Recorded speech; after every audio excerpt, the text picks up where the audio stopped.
take it up a rapid or down the rapid, and they'd have to disassemble the boat, carry it up like these rock faces to get like, 'cause there's waterfalls they had to get past, and then bring the boat further and further into this valley. And it's like this, it's just crazy how much work goes into getting out there. But these three brothers, they find their way into the valley, and they get to this stretch of this river called the Flat River, which is anything but. It's raging rapids.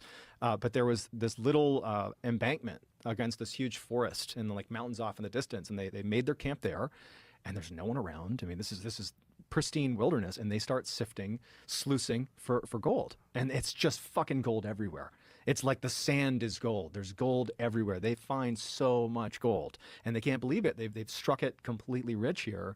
And so after a whole day, I think they did 3 days even of just getting all this gold, they pack all their shit back up in their boat that they've assembled, and they begin making their way back out again, which should be easier because now I think a lot of it you're going with the current. I don't even know how they get up there with the rapids going one way, but either way, they begin making their way out, and their boat capsizes, and they lose all their gold.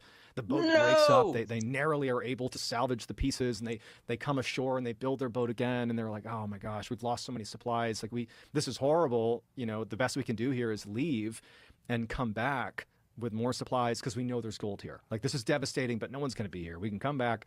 We can get more gold. So they leave. And once they get back to town, Charlie, one of the brothers, decides, you know what, it's not worth it. That was really sketchy. I don't want to die out on the Flat River. You know, Frank and Willie, they're like, oh, we got to go out there. And so fast forward a year, Charlie's still saying, I will not go back out there. But Frank and Willie, they decide to go. And they recruit this other guy. I think his name is Robert Weir.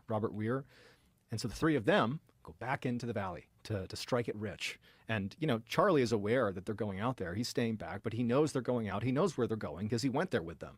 And he expects they're going to be gone for, I think it was going to be a whole year. And you can imagine how much effort goes into getting out there. They were going to live out there, I think, for the summer and just get as much gold as they could and come out. But some amount of time passed, let's call it a year, when Charlie starts to become suspicious because they haven't come out of the valley yet. And this is 1905. There's no way to talk to them. And so another whole year passes. We're 2 years deep into this, and still these guys have not returned from the Nahanni Valley. And so at this point, Charlie is thinking there's an issue here. Something's happened to my brothers. I got to go find them. And so he puts together a group of people to go see what happened to his brothers.